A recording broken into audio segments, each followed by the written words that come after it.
call the meeting to order at 7:02. I actually realized I don't have the agenda open, so I'm going to work on that. But Rachel, looks like you're all ready to go with it. Cool.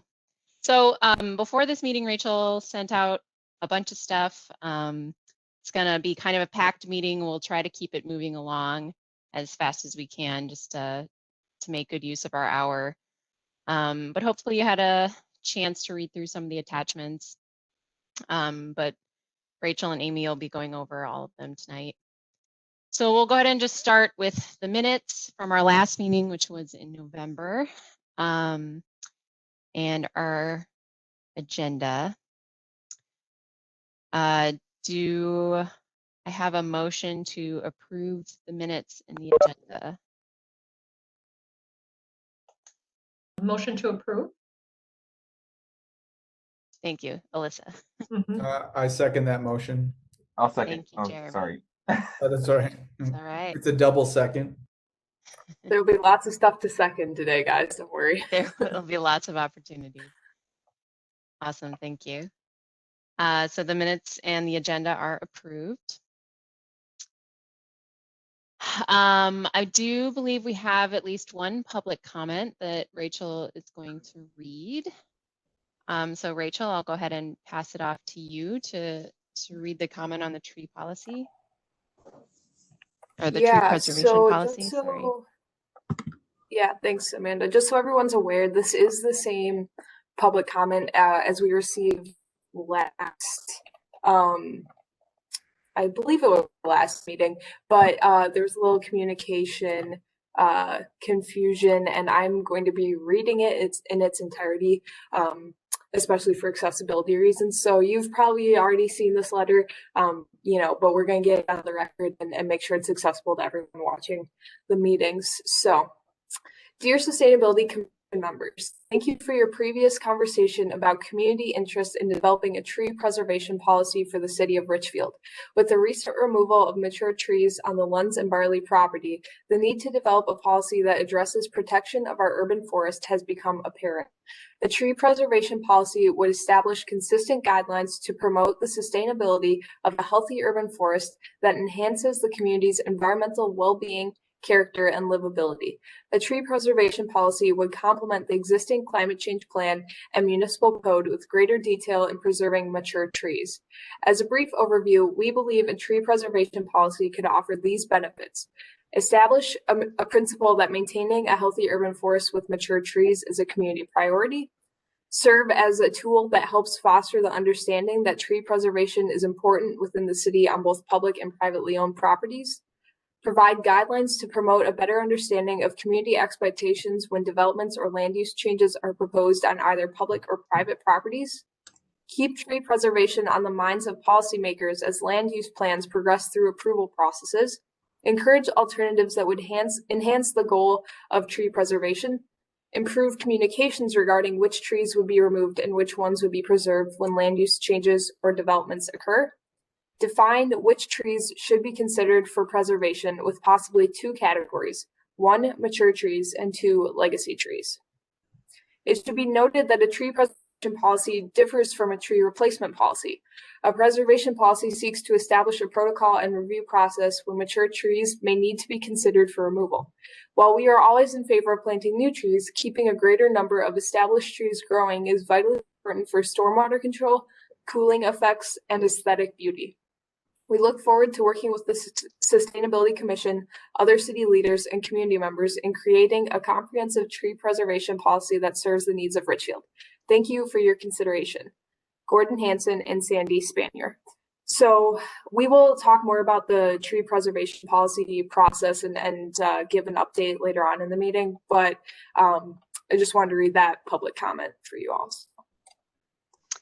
That's the only public comment we have, by the way. Yeah. Right. All right. Well, thank you to Gordon and Sandy for that comment. Next item on the agenda is our staff reports. We have several. So we'll start with an update from Rachel and Amy on organized collection. Great. So I'm gonna stop sharing the agenda unless we need it later on. Yeah, I've got it pulled up. think our- yeah, I think our update for organized collection is mostly because we didn't have a December commission meeting, so it's mostly about the listening and learning sessions that we did have in December, which feels like so long ago. But they did go really well. We had 3, I think, and total attendance was about 100 residents and other community members, which for that kind of topic and turnout is really good. And we are really grateful for all the questions that residents brought and the feedback that they brought to the process. I think we were able to clarify a lot about the process, if it's a single hauler system, which it's not, and those common questions that you all know that we've been getting. We were able to direct residents to the website for more information, kind of explain the whole timeline and the process. And so where we're at right now, past those initial learning and listening sessions, is in the middle of negotiations with the haulers. And obviously, since those are closed, I can't tell you really anything about the details of those, but they are going well, and that's a great sign. And we've been working well with the haulers. So we should have more information probably at the next commission meeting, actually, if negotiations are done, about what the future timeline looks like. But as you all know, the next step after negotiations, assuming that the city's negotiation team feels that the contract proposal that haulers come up with, hits all the community priorities, is to then bring that proposal to the community and the city council for a public hearing. So obviously we will keep you all in the loop on that and spread that information throughout the community as well. Amy, did you have anything to add about the listening and learning sessions or anything else?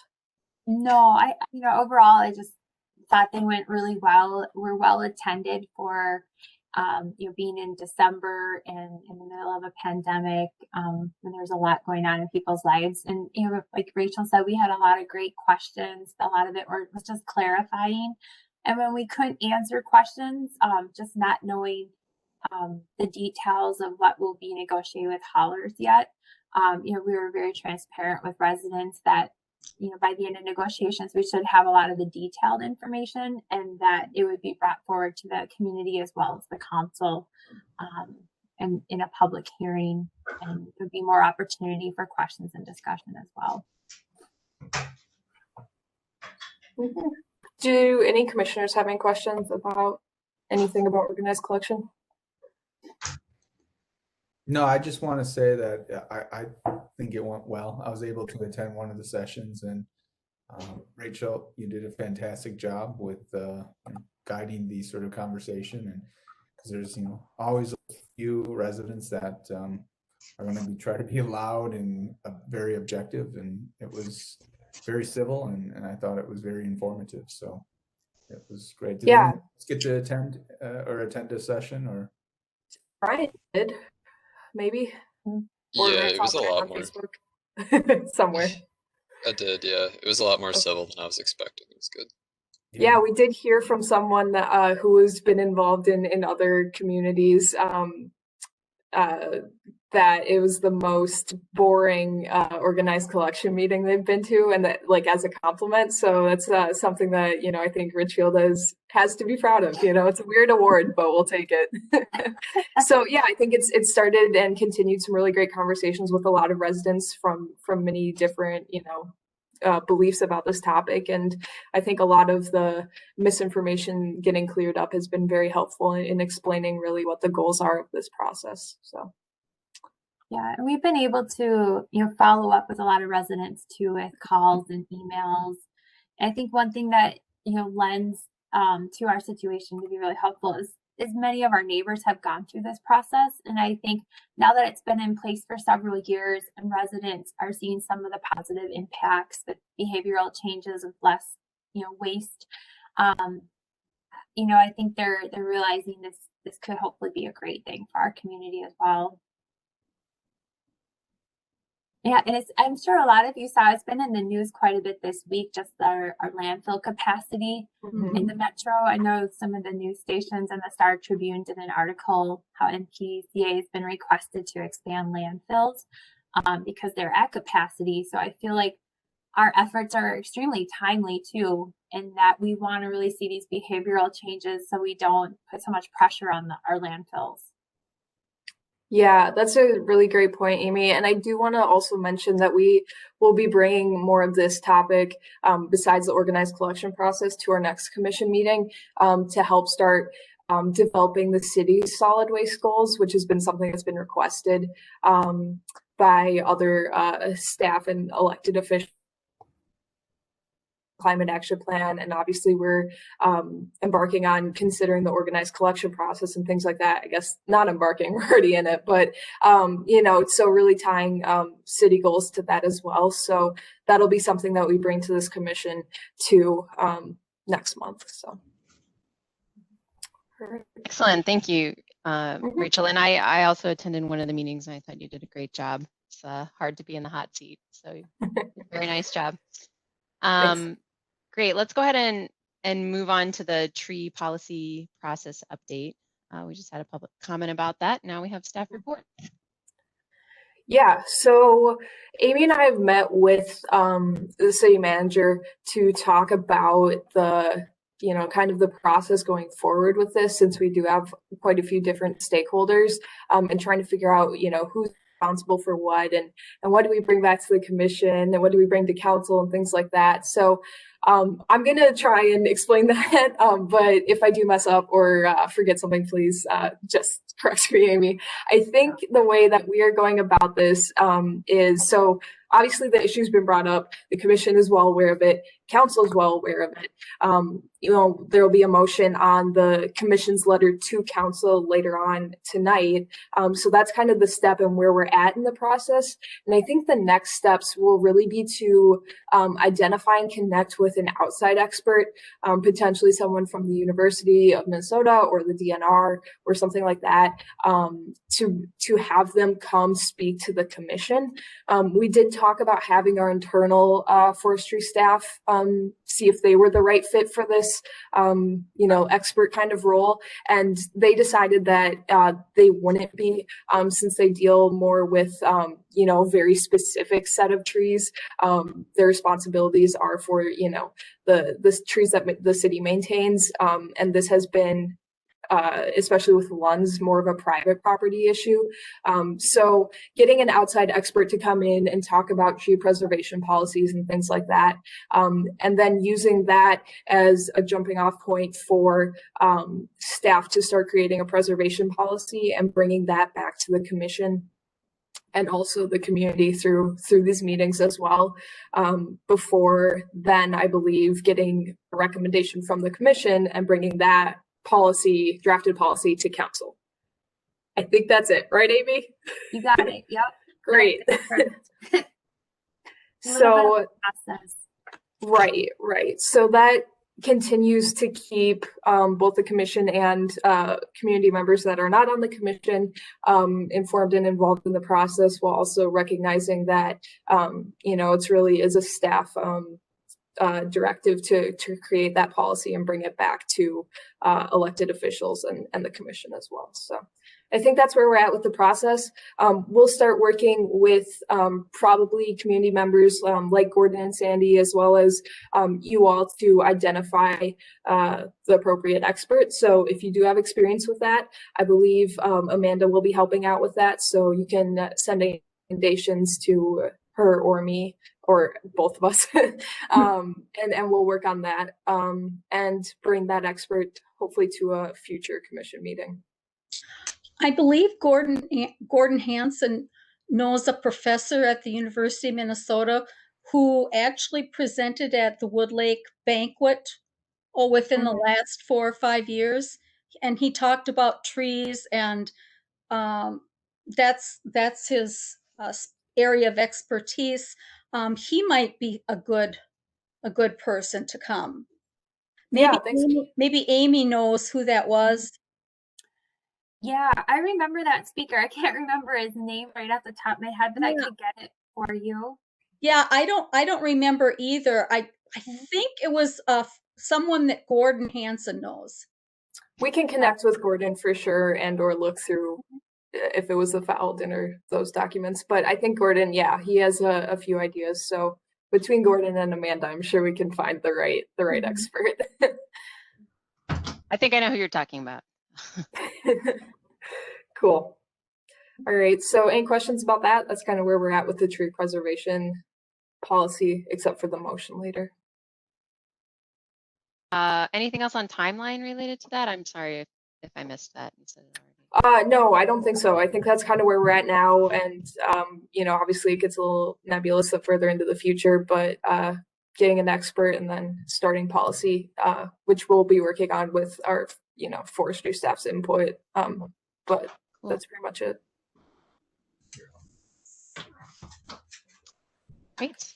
Well, hearing no other questions, sounds like you have a laundry list of other staff reports to share with us. It's only a few. It's actually just the two that are on there. But Okay. the miscellaneous items that I wanted to bring up, first of all, and I'll send links out and documents and all this fun stuff in our recap. But first of all, Hennepin County is doing a plastic, I'm not sure if it's called plastic free challenge or plastic reduction, something about reducing your plastic usage and waste and whatnot.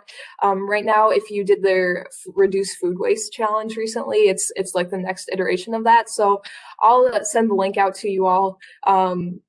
But yeah, I sent it out in our organics program newsletter, hennepinplasticfree.ecochallenge.org. So if you've never done one of their challenges, you can sign up as an individual or with a team. They have a bunch of actions in a bunch of different categories. You can check off the ones you already do, you know, make a wish list of ones you want to do, that kind of thing. And really, it's really interesting. I did look at all the categories, and there are some good actions out there. So I just try to keep making that spread the word about that. And then smart salting. So this is kind of like a bigger picture thing that I need your input on as commissioners. I was approached by the Green Corps member for the 9 Mile Creek Watershed District, and she wanted to pass along an opportunity to you all as you know, members of the Sustainability Commission, if you're interested in attending a smart salting training for free. They're doing one. Here's the kind of thing that might disincentivize and not be realistic. It's a property manager / like salting applicator training. So it's not targeted towards, you know, you guys or regular people or things like that. It's more for, you know, property managers. It is 4 hours long from 9 to 1 on February. I don't remember the date. Let me see here. February something. Anyway, the point when I realized those details and then was thinking about the feasibility of asking you all if you wanted to attend a 4-hour smart salting training one of these days when you all probably have obligations like work or other things. I responded to her and she offered to set up like a 1 hour or maybe smaller sort of presentation style, like specifically for the commission.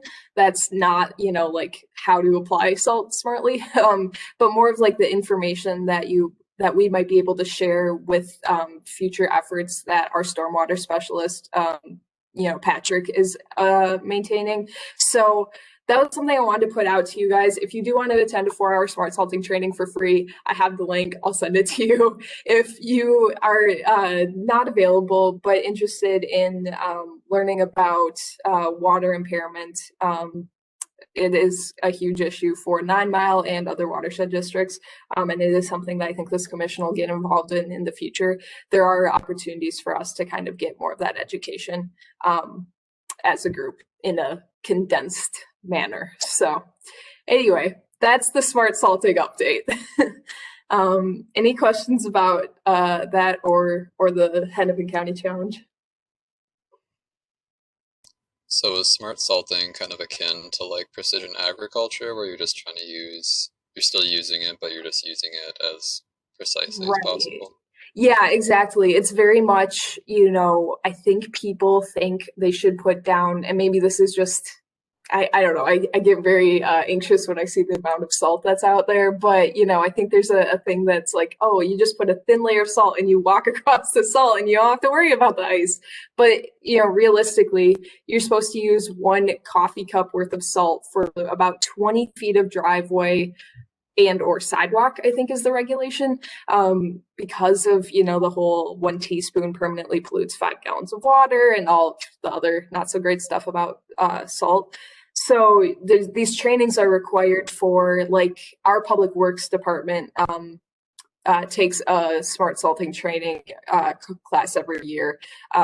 So all the plow drivers are a lot better about salt usage. And that's something that if we get into this, you know, I'm sure Chris would be more than happy to share all the data that he tracks with the trucks and their salt usage and how much we've cut down over the past few years. But yeah, there isn't really one for residents because it's mostly things like businesses and commercial entities that are doing the massive salting because they have more sidewalk and, you know, people and liability and things like that that people are worried about. So.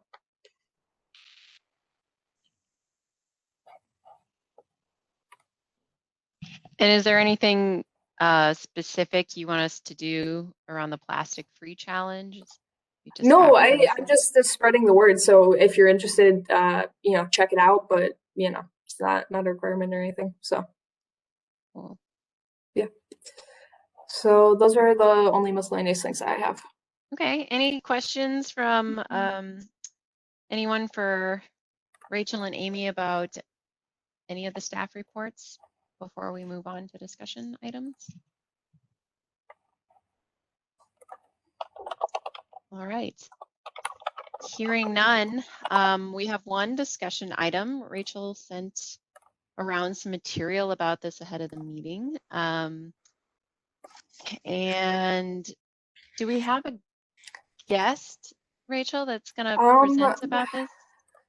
I don't see Julia here, so I'm going to improvise. Do you want us to defer and do some action items first to give Julia a chance to come on? I think we can do that. That's fine to switch around, right, Amy? And then I can email her quick. Well, obviously we won't do the action item related to this topic, but we could maybe address the other 2 action items just to buy a little bit of time.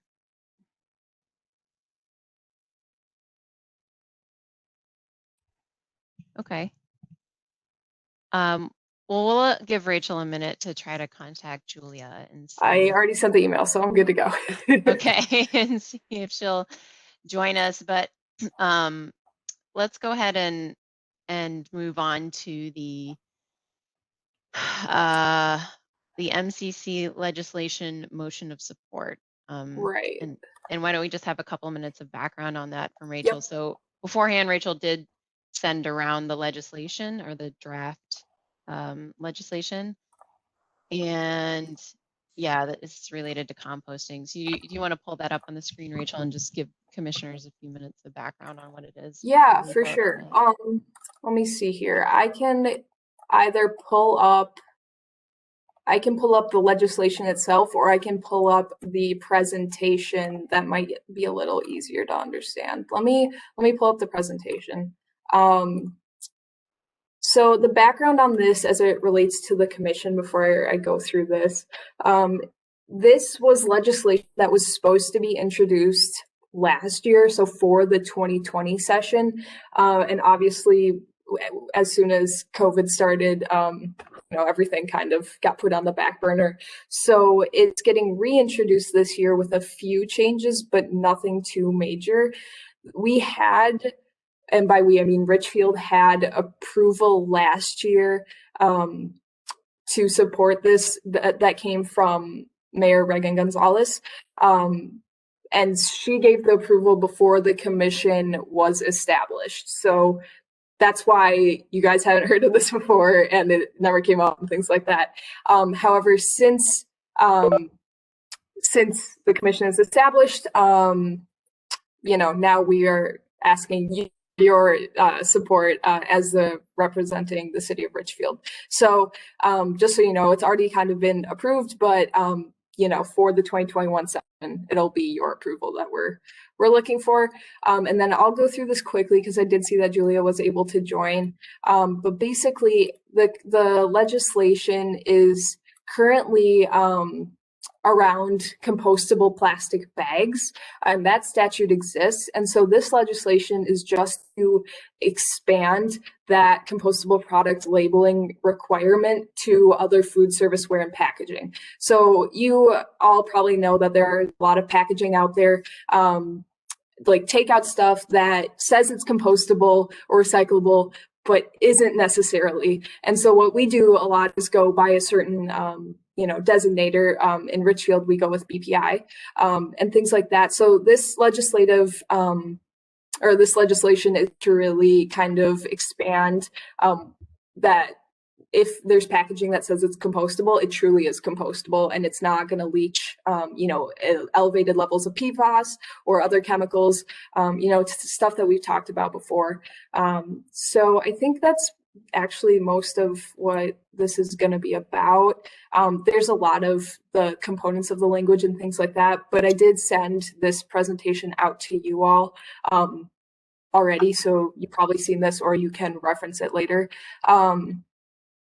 This is just examples of things that say compost or compostable or recyclable that aren't. And if you're part of the organics program, you've seen my emails about that before.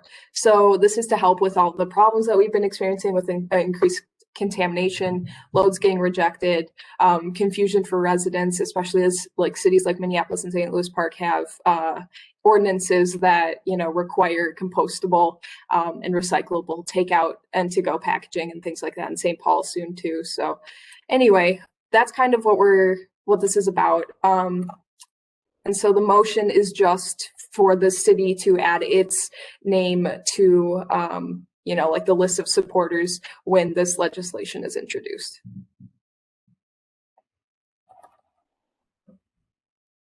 Any questions of clarity before we vote on the motion? Okay.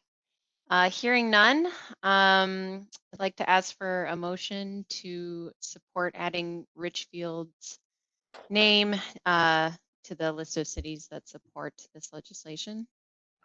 I motion to have the city of Richfield added to this list of cities. Thank you, Cameron. Do I have a second?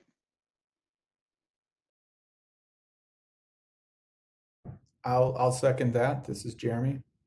Thank you, Jeremy. Now we discussed a little bit how to vote on this beforehand with Rachel, and I think we concluded that we can ask for all in favor and just do a raise of hands, and all opposed and a raise of hands. Is that correct, Rachel? Yeah, actually, I think we can just ask for all in favor, and then we can see if there's quorum from those hands, and you don't need to ask if there's any against. Okay. All in favor, say aye and raise your hands. Aye. Aye. Aye, and I'm raising my hand. We even have a thumbs up emoji from Brian. All right, we definitely are good. I'm seeing a quorum and hearing one from Cameron, who's on the screen. So the motion is passed. Thank you. And I think we can now switch back to Julia. Great. Welcome, Julia. There you are. Hello. Thank you for joining us today. Julia is going to share some information about this IRP, and I'm afraid I don't have the acronym right in front of me. So I will just pass it over to Julia to tell us more about this letter that she's seeking support from Richfield to add. Yeah, thanks, Amanda. Just quickly, Julia, I think I sent out the draft of the final letter, so commissioners were able to read that. I did not send the Bloomington PowerPoint or anything, so whatever information you'd like to share, it's all new to them. Great. And you will all have memorized that IRP stands for Integrated Resource Plan by the end of this presentation, I promise. Here it is. I do have some slides that I can share. I'm really sorry. It's funny. I'm on the board of the Bicycle Alliance of Minnesota, and Richfield we were talking about various things, including our day, the bike lobby day on the Hill, and I think your mayor is going to participate in that. So anyway, overlapping meetings that I got distracted by. So yeah, I've got some visuals here. I think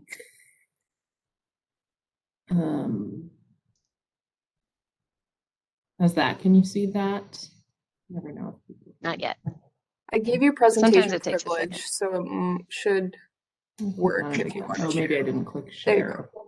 Okay. We can see it now, Julia. Okay, and that means that, okay, now I can only see you very small. So, okay. So, yeah, so I'm going to talk to you about the Excel IRP. So, I'll get into kind of what an IRP is. I will be using that acronym because it's a mouthful.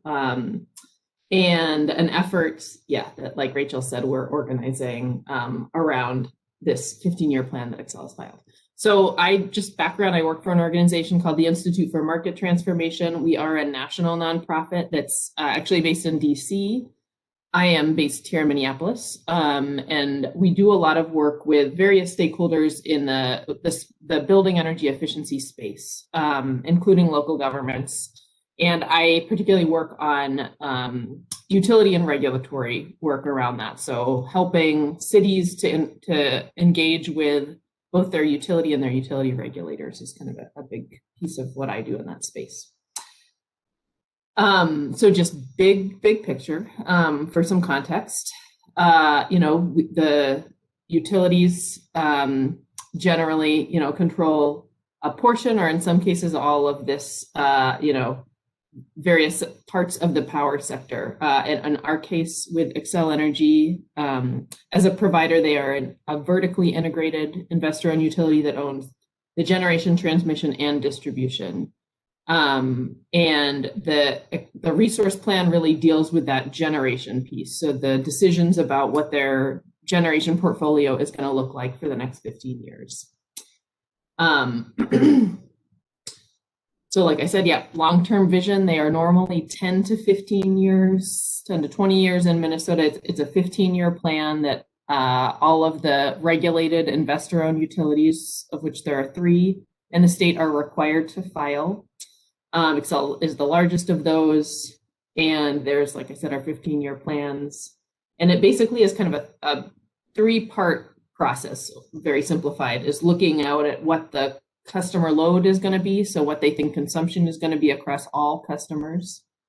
And I'll give a little snapshot of that. It's pretty flat these days. Then they consider what resources customers already have. So what's, what are customers doing around energy efficiency? What generation do they have on site? And subtract that from load, and then look at what their existing portfolio of generating resources are. And then if there's a gap, what resources would they build or buy to fill that gap?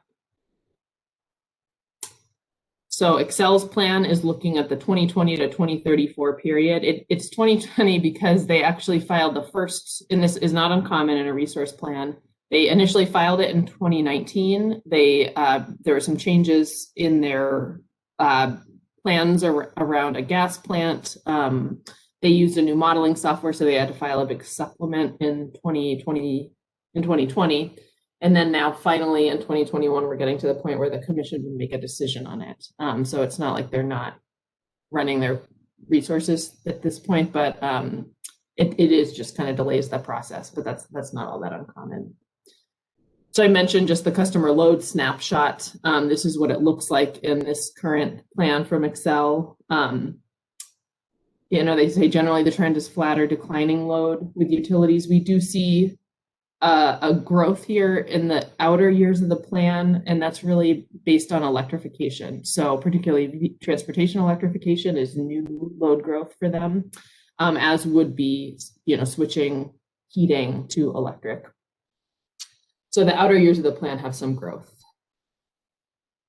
And I'll just walk through really quickly kind of the big picture resource decisions they're proposing. So Xcel is saying they'll retire all their coal in the upper Midwest by 2030, which is sooner than they were planning to retire a few of their units, pretty significantly sooner, you can see, particularly this Sherco 3. There's 3 units at their Sherburne County plant. So that's exciting. That's great news. They continue to really close, make plans for retirement of coal quickly. We think it could maybe be even more quickly, but that's some good progress. They're basically kicking the can on nuclear to not make a decision in this resource plan. They're going to extend that operations through the terms of the resource plan. There are some retirements of natural gas plants, but then as a result of retiring and closing the approximately 1,500 megawatts of coal generation at the Sherco site, they're planning to build a gas plant that's about half the size, but is still a fossil plant. And that's something that some stakeholders and some cities that we're working with are taking a stronger position on opposing gas. Excel is really trying to advocate for the need for that, and some of the parties are really saying they could look at alternatives to that. And then, purchasing from this Mankato Energy Center that's already built. Pretty big wind additions. Excel is already a real leader in wind, but continuing to do so. This is a newer piece, is adding a lot of solar. That's just exponential growth of solar, frankly, for them. So that's a good thing. Their assumptions around community and rooftop solar are much more conservative. That's primarily policy driven, and that's one of the key points from a local government perspective that we think is really important, is considering those communities that have set renewable energy goals for within their communities that would suggest that these numbers should be higher. They've really upped their energy efficiency goals. That's about double what they would normally do. And they've been required to look more at demand response. So that load shifting, if anybody's on the Saver Switch program with air conditioning, that's one of the demand response programs they have, but they're required to look at a whole lot more of that load shifting potential. And then the question mark here is really a need for, they know that they will need what they call firm peaking resources. Normally that is what they call a natural gas peaker plant. So a resource that can turn on really quickly when there's peak demand on the system. This is the type of thing that we think batteries have pretty good potential for, but that's a newer technology. So it's sort of open-ended what that would be. And because it's in the later years of the plan, they don't have to make a specific decision on that yet. And this is a snapshot of where we're at now with the percentage mix and where we would get by 2034, where Excel would get with their portfolio under their current plan, which is to 75% carbon free. There's also a newer, or I will say they're looking at equity issues probably for the first time in an IRP in this proceeding, and we think that presents a really interesting opportunity to think about how they might consider equity in their resource decisions. These are a few of the opportunities we think there are and that Excel has sort of presented, but this particularly, again, is an angle for cities and local governments that are making this a priority to really bring in that perspective. So that's one of the topics we've included in comments. And goodness, actually, this is now outdated. I apologize. The timeline for the plan has changed 4 times, but we are at a schedule where the initial comments are due on February 11th and the reply comments are due on April 12th. So we are aiming, because this group of local governments are not a formal intervener, they would be public comments in the form of a joint letter. We're not held to the initial deadline. We can submit comments anytime before April 12th. We're hoping to get this letter submitted in the next month. We're going through the process with a few different cities to get approval. We think it's, the more cities that we can get signed on, the more powerful it is. But if we can get it in a little earlier, other parties will have an opportunity to respond to and or kind of amplify these comments in their reply. So I'd say late February, early March is what we're aiming for. And then a decision, a public hearing will be scheduled sometime in mid to late 2021. So I perhaps could have started with this, but generally, we think local governments are a really important voice in resource planning. Collectively, cities represent a really significant number of customers and amount of load. And we're seeing cities have really been leaders on setting sustainability goals. And so that's an important voice to have represented as the utilities making decisions.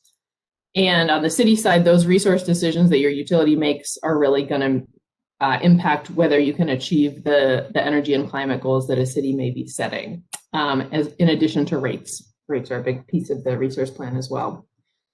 It is not a decision on rates, but the resource decisions will ultimately impact rates, as that'll all be recovered from customers. We think it's a great opportunity to highlight those goals that communities are setting, and generally build a relationship between local governments and their utility and the utility regulators. So I worked for Xcel prior to this job for several years, and I was there when Xcel set the carbon goal, which was the first in the nation utility voluntary carbon goal. And a big driver, this was during the previous administration when there were not federal requirements, but we saw lots of cities within Xcel's territory setting carbon and renewable energy goals. And that was, again, a major driver for Xcel to, in response to that customer interest, to set that carbon commitment.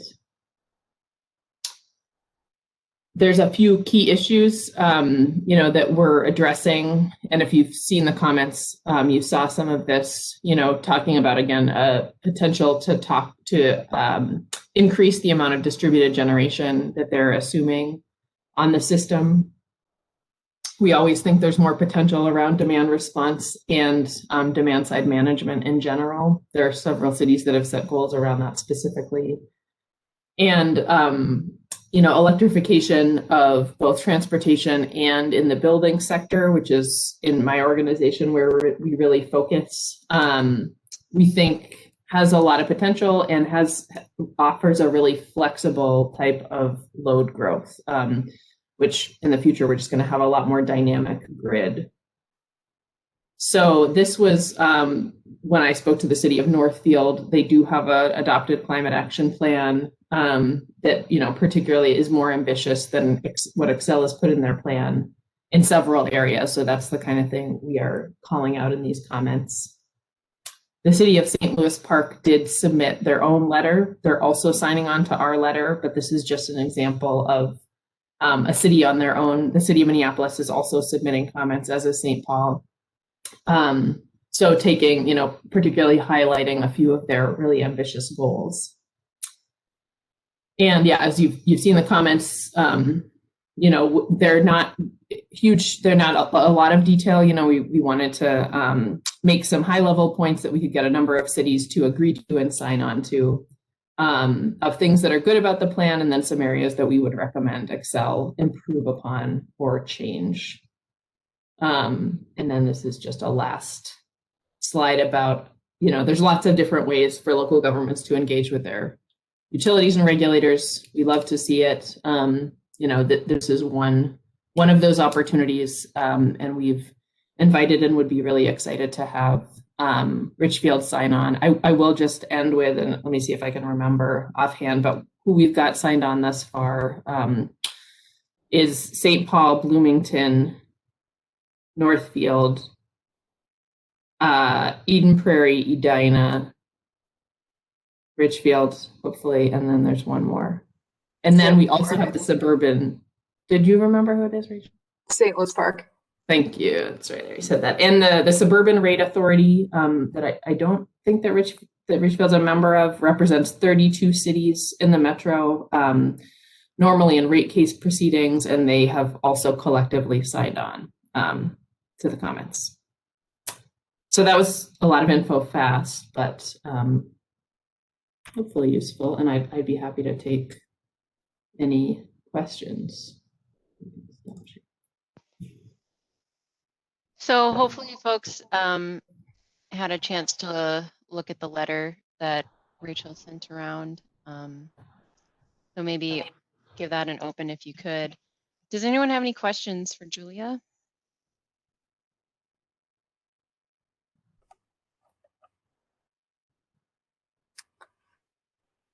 Just a clarification. I think how we're going to deal with this for the commission is asking for a motion for you all to support Richfield signing on, but recommend that to council as well, because I think we are going to send this through to council on consent probably to get a resolution. So you all can motion to support and recommend to council. Amy, is that kind of how we thought it should go? Okay. A little different than the composting legislation. Okay. Does anyone have any questions about the letter? So I think Julia did a good job of summarizing what's in it, but essentially it lays out these different ideas for how Excel can be even more ambitious. Centering equity, accelerating the retirement of coal plants, exploring alternatives to new natural gas as a backup for those high demand periods of time, increasing renewable energy and local generation, coordinating integrated distribution system and resource planning, include beneficial building electrification and grid flexibility, and then clarifying the 2034 to 2050 plan for carbon neutrality. So basically what happens in the next 15 years beyond this 15-year plan. Any questions or need for clarification about what's in the letter? Okay. I'd like to ask for a motion for the Sustainability Commission to recommend to City Council that Richfield be added as a signatory to this letter. So moved. Thank you, Carolyn. Do we have a second? I'll second that. Is that Cameron? Cameron. Thank you, Cameron. All in favor, say aye and raise your hand if you're on video. Aye. Hey, raise my hand. All right. That's quorum. So the motion is passed. Rachel, are we able to rely on you as our mediator to send our recommendation Oh to yeah, council? yeah, definitely. Or We'll put it do we on need to do consent. something? No, you don't. The commission doesn't need to do anything further. We'll put it on consent for the next city council meeting, and I'll continue communicating with Julia to make sure that the IRP process is up to speed and we're included on the letter, assuming it passes consent. So we're good to go. Excellent. Well, thank you very much for joining us. Julia, you're welcome to stay on for the remainder of the meeting if you want, but no pressure if you've got other places to be. But we appreciate you joining us. Yeah, thanks so much. Glad to have you all. So we do have one last action item tonight, and that is regarding sending a letter to council from the Sustainability Commission about the tree preservation policy. So we heard some about the tree preservation policy earlier tonight. It sounds like there's a plan. So that's great that it's already in motion. I think the letter is still relevant in that it's sort of the draft letter that Rachel sent around to you all kind of details out some ideas for recommendations for how council might approach the crafting of this policy when it comes time to do that. So Rachel, could you maybe pull the letter up on the screen? Yeah, I definitely can. And I just want to clarify, in case this wasn't clear, this is also the letter that I believe we had, the commission had discussed before, but some minor changes were made. So, there is the need for another motion, just so that everyone's on the same page with the content. The one thing I'm unclear about, sorry, Amanda. I was just going to say, I don't actually think that the text of the letter has ever been brought Oh, before a okay. meeting. We discussed crafting one, but since we didn't have a December meeting, we didn't actually sure. like get to discuss the letter, the Okay. written letter, the draft letter. I Well, should say. no problem, as we have that time now. The one thing I was going to say is, or ask, should Amanda or I read this out loud? Again, for the similar reasons of reading public comment. I'm just not sure about the process of this. Yeah, I was wondering that too, or if I could just kind of highlight aspects of it. Yeah, I think you could kind of go through the paragraphs, like you said, Amanda, and kind of highlight. Without And reading maybe it go word for through the word. bulleted list. Sure. Okay. Well, I'll just kind of, yeah, try to move through this, not word for word, but give a few details about it. So essentially, you know, this is addressed to the mayor and council, and it says that, you know, we, the Sustainability Commission, have this mission to advise City Council, and we see this as a good opportunity around this tree preservation policy to be able to play a role in doing that. And kind of gives a little bit of background on the City of Richfield's urban canopy, which is this mature canopy, has a lot of you know, old bur oaks that are representative of the ecosystem that was here before Richfield was a city, as well as many other mature trees that you know, have been around since, you know, at least since the city started to form and were planted many decades ago. So we're pretty lucky in that regard. You know, they provide a lot of benefits, you know, social, economic, and environmental benefits, and also are faced with a variety of challenges. As we know, we're losing some of our mature urban canopy to pests and diseases, as well as to development and climate impacts. So keeping all of that in mind, there's this bulleted list of recommendations for things that we think the policy should contain. So that includes, and this was something that Carolyn had brought up, and it may or may not exist. We never really got clarity about it, but a citywide inventory of, you know, what we're calling like remnant bur oaks that are trees that were actually there before the city was heavily developed. So they're kind of remnant from the initial ecosystem. So like an inventory of these like old remnant bur oaks and other ancient trees on public and private land. Some criteria for being able to determine which trees would provide the most value if they were preserved. And that might include factors like shade provision, carbon sequestration, water mitigation, aesthetic and social value, and natural history, which refers to you know, the natural ecosystem of the land. And then another recommendation is to have a tree maintenance plan to help prevent the loss of these mature trees to you know, natural death from disease and environmental factors, because, you know, that's something that we need to keep in mind for preservation as well.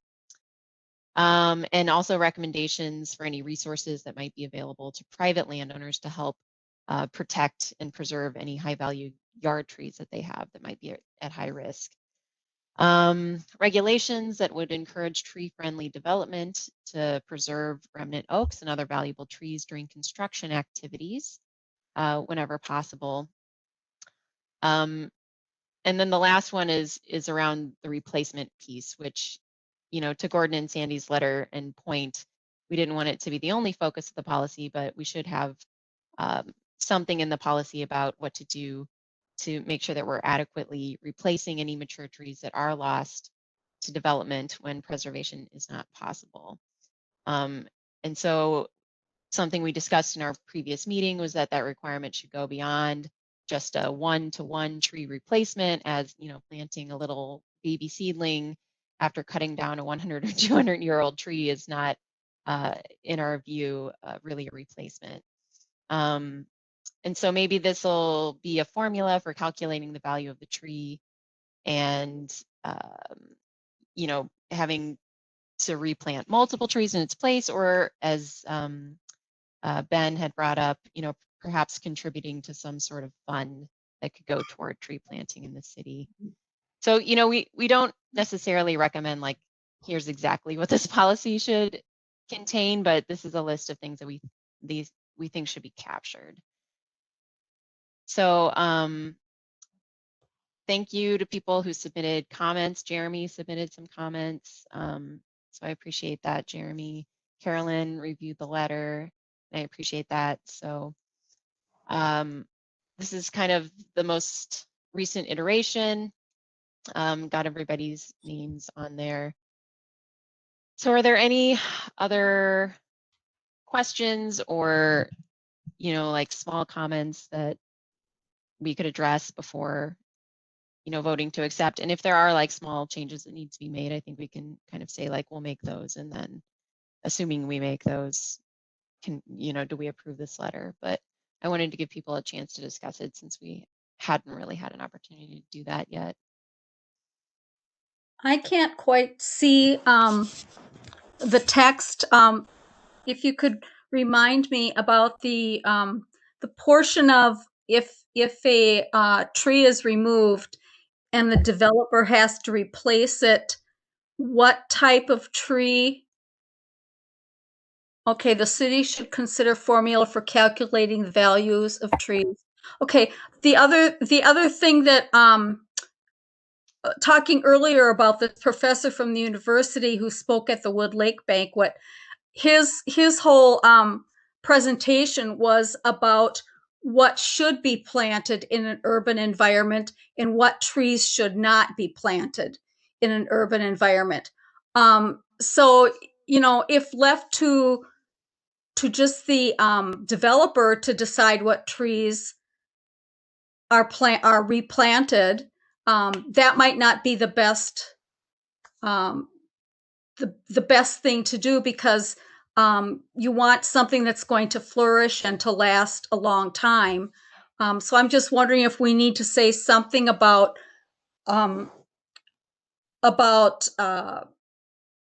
how those replacement trees are selected. I think I can speak a little to this, Carolyn. And this is definitely something that I can talk to other staff more about in the future. For private developments, those plans that are drawn up have to be reviewed by the city, and that goes through a committee, which includes you know, Chris is on that committee, I believe, and he looks at things like the trees that are being proposed. I don't know if developers are held to the same exact list that our forestry department uses, which does take into account things like climate change and zones, you know, and all the language about what trees flourish where, and, you know, how we're starting to plant more southern trees and trees are found in the south and things like that.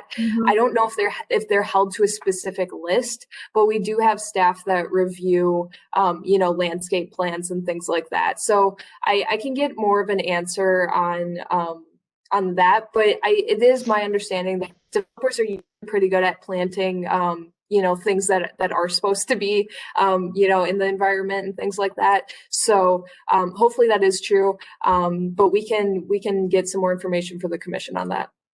Okay. And to your point, Carolyn, maybe, you know, I could just add either through direct tree planting of site appropriate species within the city. Yeah. I'll just add that note. My concern is, from what this professor said, a lot of the trees that people are planting, it's pointless to plant them because they're not going to live out the life that they should because of the environment that we're planting them in. And it's kind of like, you know, if we're going to plant trees, plant the ones that are going to thrive in this environment. And I just think that's something to consider. For sure. So I made that change. Okay, thank you. Add of site appropriate species, which the site includes like thinking about the future climate and everything too. So. Other comments or changes we want to make before voting on this?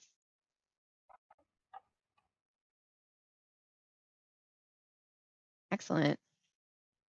Okay, well, again, the motion is going to be to send this letter to council from the Richfield Sustainability Commissioners with all of our names. So do I have a motion to accept this letter and send it to council?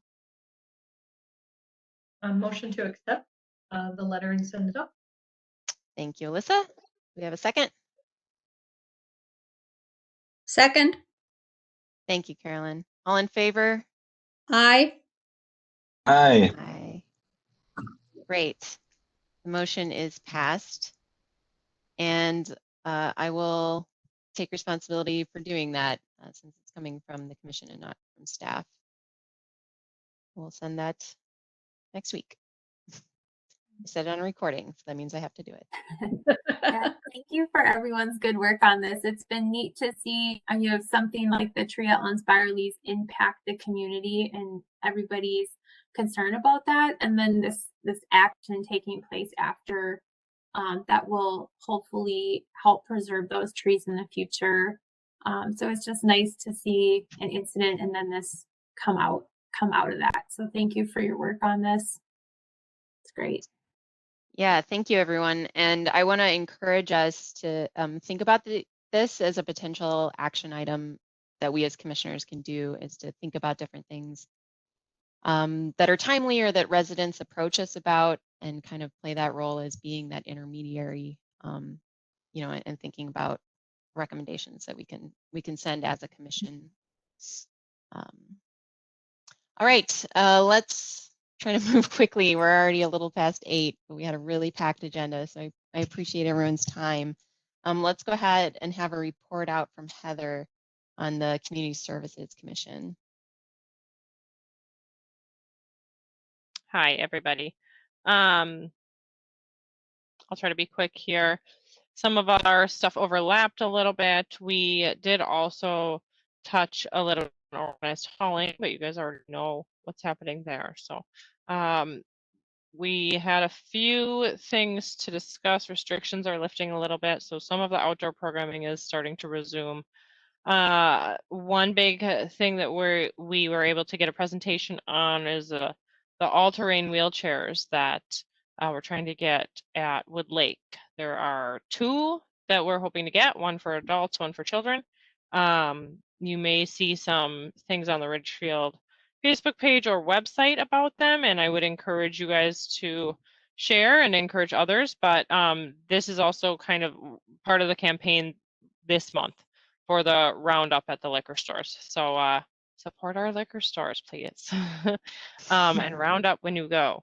It would be really great if these, common areas that we have can be enjoyed by everyone. So that was one point that I wanted to make sure to mention.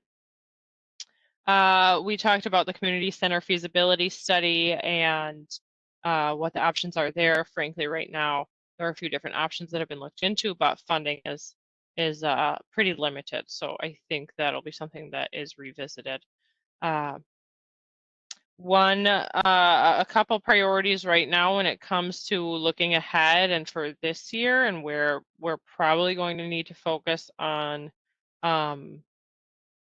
more work and everything, is Wood Lake Nature Center.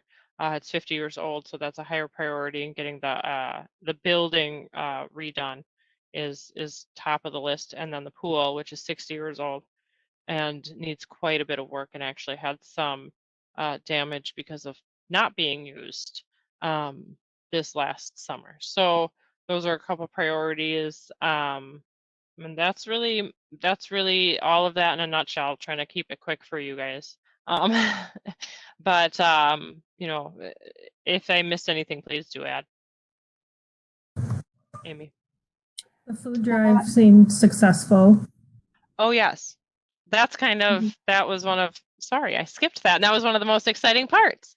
Yeah, we had an end result of over 4,000 pounds for that food drive, which frankly blew me and Bonnie away when we dropped it off. And I think a couple of you guys had drop-off sites too. So thank you for that. But it just was super exciting and awesome to see the city really come together and ramp up and really get a lot donated. So that was really nice to see. I'm hoping that that's something we can do again. So. Awesome. Great work, everyone that was involved in that. That's really cool. Thank you, Heather, for that update. Yeah, so that wraps up our agenda. Our next meeting is February 25th at 7 p.m. I did just want to quickly ask people, and it's totally fine if this doesn't work for anyone, we can just keep it at 7 p.m. But given our virtual format, I was wondering maybe we had a little more flexibility to move the meeting earlier to like 6:30 p.m. If anybody's opposed, we'll just keep it at 7 because that's what you've committed to, and I don't want to change it if it's going to cause an issue. This already overlaps 20 minutes with a class that I have. Okay, then we won't do that. Thank you.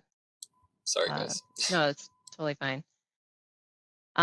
Cool. I just wanted to throw it out there. But if that class wraps up ever at the end of the semester, Brian, let me know, and then maybe we'll revisit the issue. But good luck with school, and everyone, I hope you're enjoying your winter.